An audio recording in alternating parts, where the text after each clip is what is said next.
Bienvenue dans ce nouveau tuto. Aujourd'hui, je vais t'apprendre à faire le slide 360 Pana et AK. C'est parti. No time for fake friends.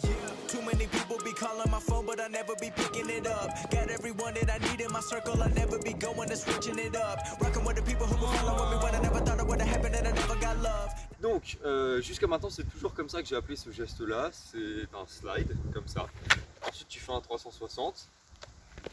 Et ensuite, après, tu vas mettre soit un Pana, soit un AK. Donc, c'est aussi ce pourquoi je l'appelle comme ça. Ça se trouve, au moment où je vais sortir cette vidéo, j'aurai déjà trouvé un autre nom, ou alors j'aurai trouvé le nom officiel de ce geste-là. Bon, en tout cas, c'est comme ça que je vais l'appeler aujourd'hui, parce que tout simplement, on fait un slide, on tourne sur soi-même, et puis à la fin, on finit soit par un Pana, soit par un AK. D'ailleurs, ça ressemble pas mal au reverse roulette, sauf que ici, on va partir de notre mauvais côté en tournant. Aujourd'hui, je vais te l'apprendre en 3 étapes. Donc, à commencer déjà par garder le ballon sur l'intérieur de ton bon pied, comme ça. Ensuite, tu vas venir du coup slide le ballon, le faire rouler ou plutôt le faire glisser tellement ça va vite. Et surtout, à la fin, vraiment l'arrêter de façon nette en posant bien son pied sur le ballon. Donc là, il faut faire la chose assez fluide. Faut pas faire ça, enfin, comment dire, faut pas faire ça et ça. Faut vraiment que ton pied accompagne le ballon jusqu'au bout avant de repasser par-dessus le ballon pour l'arrêter. Ça donne ça. Tu vois, le but, c'est pas de le pousser, puis que le pied suive, mais c'est vraiment de le pousser en continu tout le long. Donc il faut que ton pied aille à la même vitesse que le ballon et à la fin il repasse par-dessus pour l'arrêter. Ça donne ça. Voilà. Tout en faisant un quart de tour sur soi-même. Donc ça veut dire que juste là, une fois que j'ai fini la première étape, je me retrouve de profil par rapport à mon adversaire. Juste comme ça. Voilà. Ça c'était pour la première étape. Ensuite, une fois que tu as ça, tu vas pouvoir continuer le tour que tu avais commencé. Juste là, en continuant à tourner. Donc moi par exemple, je continue à tourner sur ma gauche. Et en plus de ça, donc tu vas mettre tout ton poids sur ton pied droit. Maintenant que ton bon pied est sur le ballon, tu vas pouvoir mettre ton poids sur ce pied-là, donc sur la balle au final, lever ton autre pied tout en continuant le tour que tu avais commencé. Donc ça donne ça. Première, là, deuxième étape. Donc en mettant ton poids sur ton bon pied, tu vas venir décaler le ballon derrière toi. Donc ça donne ça, là, hop. Je t'ai déjà fait un tuto sur le ankle breaker. En l'occurrence, ici c'est vraiment la fin du ankle breaker. On arrive avec le poids de son corps sur le ballon et puis on va venir directement envoyer le ballon derrière en remettant son poids sur sa mauvaise jambe. Ça donne ça. Là, tac. Tout en le faisant en tournant. C'est là la difficulté du geste.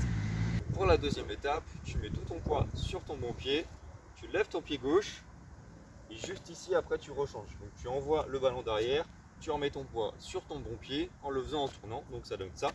Là. Voilà. Donc, juste ici, comme tu peux le voir, mon bassin, il a encore juste fait un demi-tour. Et le haut de mon corps, il a déjà fait quasiment un 3/4 de tour. Je m'en retrouve un petit peu comme ça, avec la semelle, enfin, avec le dessus de mon bon pied qui gère le ballon. Donc, juste là, je vais pouvoir finir mon tour. Ça, après, du coup, c'est la troisième étape.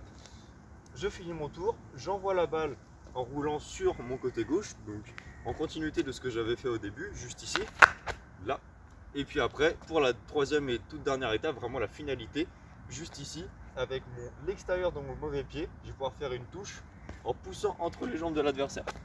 Donc juste ici, sur la troisième étape, le but c'est vraiment de surprendre l'adversaire et de casser la direction qu'avait le ballon dans un premier temps, qui était celle-là. Tac, là.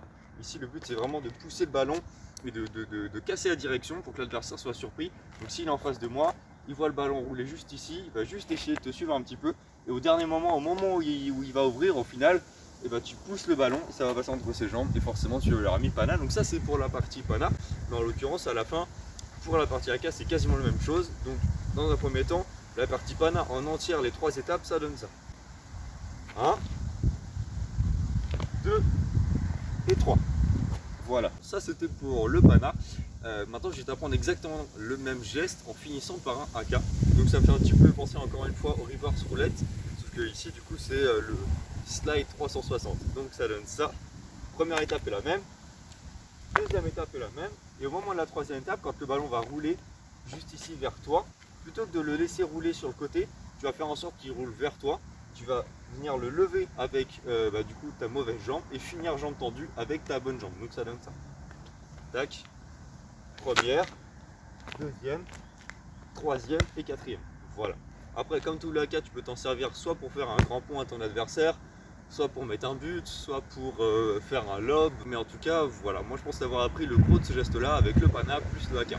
Donc si jamais tu as des questions concernant ce geste, la façon de le faire, dans quelle situation est-ce que tu peux le faire, n'hésite pas à me poser toutes tes questions, puis moi je te dis à la prochaine. Tchuss. All dreams they come true. Stay down till the end. Need me, I need them. Whole team gon' make M's. No time for fake friends.